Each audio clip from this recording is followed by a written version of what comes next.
विद्यार्थियों, आपका हमारे चैनल मनोज क्लासेज में स्वागत है। हम क्लास 10 के मैथ को हमने स्टार्ट किया है, सांख्यिकी से शुरू किया है। सांख्यिकी का आज तीसरा भाग है। आज हम पढ़ेंगे कि समांतर माध्य ज्ञात करने की कितनी विधियां हैं। तो वास्तव में समांतर माध्य ज्ञात करने की 3 विधियां हैं। पहली प्रत्यक्ष विधि है, दूसरी है लघु विधि और तीसरी है पद विचलन विधि। तो पहली विधि हम देखते हैं क्या होती है। पहली विधि है प्रत्यक्ष विधि। प्रत्यक्ष विधि से समांतर माध्य कैसे निकाला जाता है? तो प्रत्यक्ष विधि से समांतर माध्य निकालने का सूत्र है समांतर माध्य बराबर पदों का योग बटे पदों की संख्या। पदों के योग को हम सिग्मा यक्स से भी लिखते हैं। पदों के योग को हम सिग्मा एक्स से लिखते हैं और पदों की संख्या को यन से लिखते हैं। यानी कि समांतर माध्य बराबर सिग्मा एक्स बटे यन। सिग्मा एक्स को ही क्या कहा जाता है? पदों का योग। हमने दूसरे पार्ट में बताया था, पहले पार्ट में, कि सिग्मा एक्स के जगह हमने लिखा था पदों का योग। तो वही पदों का योग को आप सिग्मा एक्स से भी लिख सकते हैं और पदों की संख्या को यन से लिख सकते हैं आप। तो वही हमने लिख दिया है कि सिग्मा एक्स क्या है, जहाँ सिग्मा एक्स पदों का योग है तथा यन क्या है, पदों की संख्या है। बस, तो इसको अगर यहाँ कर दे सिग्मा एक्स की जगह क्या लिख सकते हैं? पदों का योग। नीचे यन की जगह क्या लिखेंगे? पदों की संख्या। अर्थात हमारा बन गया पदों का योग बटे पदों की संख्या। ये समांतर माध्य ज्ञात करने का फार्मूला आप तब यूज करेंगे जब आंकड़े क्या हों, अवर्गीकृत हो परंतु सारणीबद्ध ना हो। अर्थात कुछ इस तरीके से दिया हो, जैसे लिखा हो 2, 4, 6, 8, 10, इस तरीके से लिखा हो, बोले समांतर माध्य ज्ञात करो, तब आपको इसी सूत्र का यूज करना है। ठीक, आगे समांतर माध्य ज्ञात करना। अब समांतर माध्य बराबर क्या लिखा है? सिग्मा एफ एक्स बटे यन। सिग्मा एफ एक्स बटे यन। सिग्मा, अब इसमें सिग्मा एफ एक्स क्या है? एफ क्या है? पदों के संगत बारंबारता है। यन क्या है? कुल बारंबारताओं का योग है। कुल बारंबारताओं का योग। जो यन यहाँ है वही यन यहाँ है। कुल बारंबारताओं का योग कहो इसको, या पदों की संख्या बोल लो। इसके बाद में अब हम लोग आगे बढ़ते हैं। प्रत्यक्ष विधि को देख। दूसरा विधि क्या है हमारा? लघु विधि। लघु विधि से समांतर माध्य कैसे निकाला जाएगा? दूसरी विधि है हमारी लघु विधि।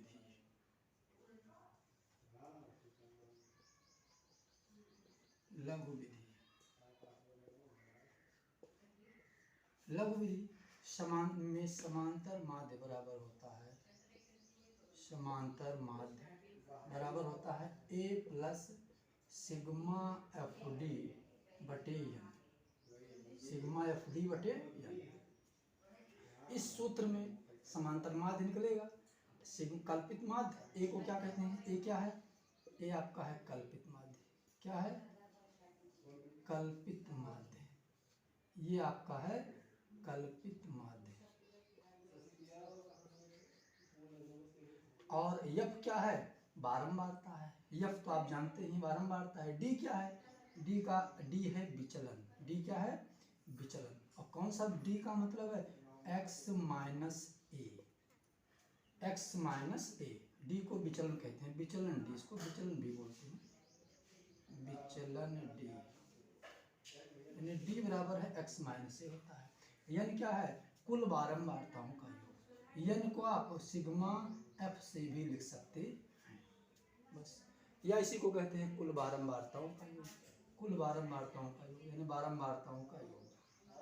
बारंबारताओं का योग।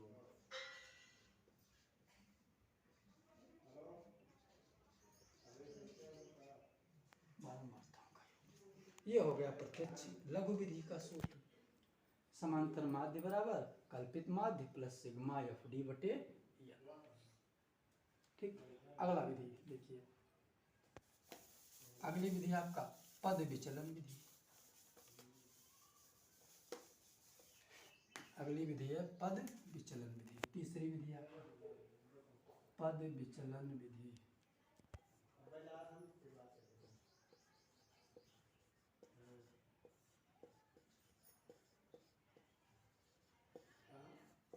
समांतर माध्य बराबर क्या होता है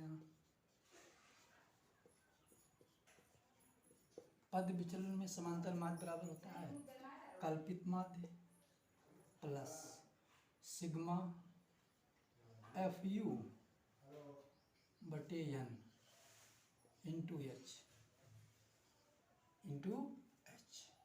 अब यहाँ ए क्या है, ए कल्पित माध्य है, पीछे बता ही दिया गया। यफ क्या है, बारंबारता क्या है, बारंबारता है। यू क्या है, यहाँ यू बताना है।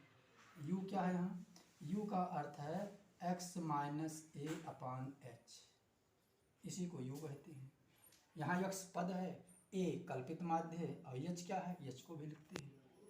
एच क्या है, एच का अर्थ है अंतराल।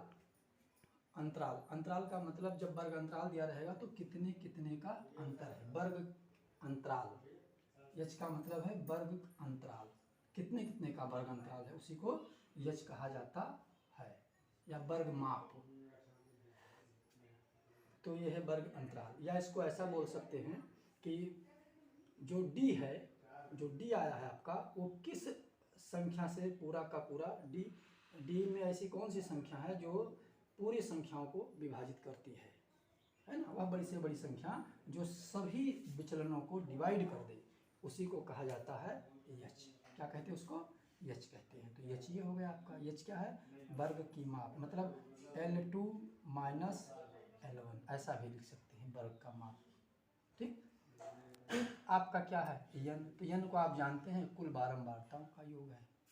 ठीक, तो ये समांतर माध्य ज्ञात करने की तीनों विधियां हो गई।